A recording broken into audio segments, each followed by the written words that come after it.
laporan kami melaporkan auditor BPKP. Ya, bagi saya ini penting sekali karena siap semua.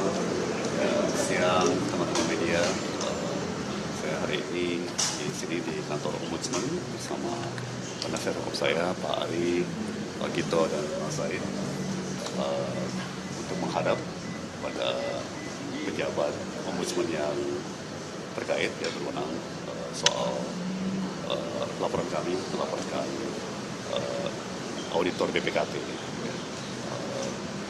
Ya, bagi saya ini penting sekali karena saya dari bidang keuangan, jadi sangat mengilhami, sangat mendalami betapa pentingnya itu audit. Ya, jadi sekali standar audit itu merosot, apalagi kacau, ya sulit sekali untuk bisa berbisnis, ya, bisa menjaga fungsi pasar uang dan pasar modal yang baik ya. Jadi bagi saya ini sebuah isu yang sangat-sangat penting ya, auditoran ini apalagi internal auditnya pemerintah ya. Jadi kami tidak ada niat personal ataupun niat selain upaya pembenahan dan apa yang bisa kita bantu untuk perbaikan. Rasanya dari persidangan sangat jelas bahwa ini sangat butuh evaluasi.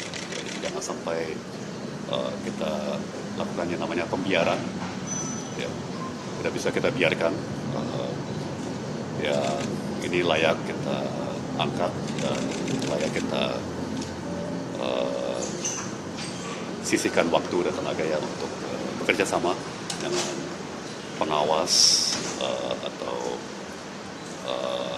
lembaga yang berwenang dan memang sesuai ya, untuk melakukan evaluasi terhadap dalam lebih ya, Ombudsman terhadap BPKP.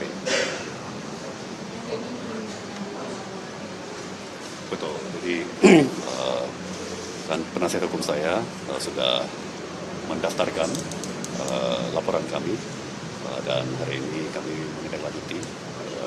Sama seperti halnya kemarin di Komisi Yudisial, saya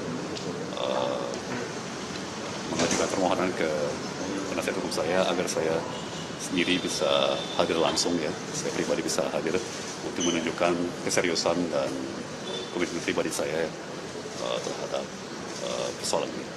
Pak, dengan kewenangan yang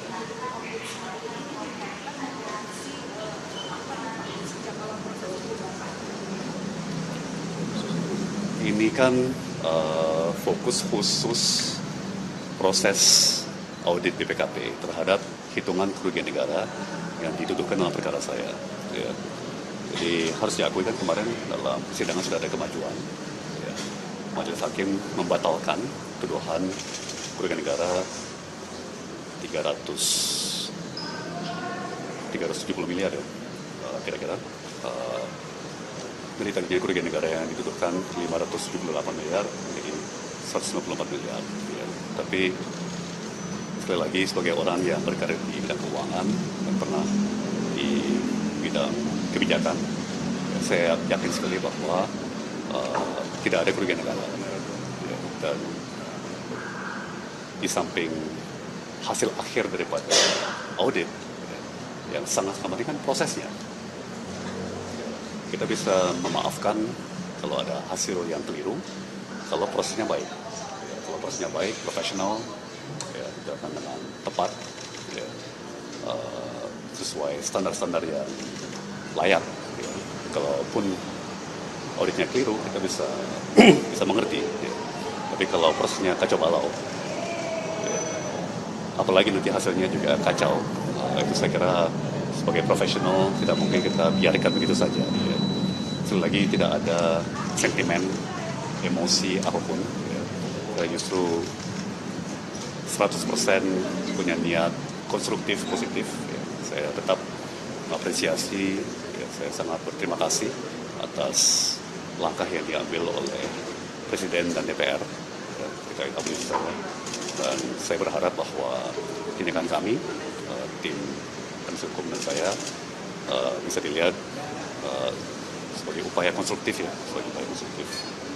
Pak, ini untuk sembilan pihak swasta itu masih terus berlanjut Pak sidangnya di Tipikor, kalau menurut Bapak dengan Bapak ke KY kemudian ke Ombudsman, apakah itu masih layak untuk dilanjutkan atau enggak Pak?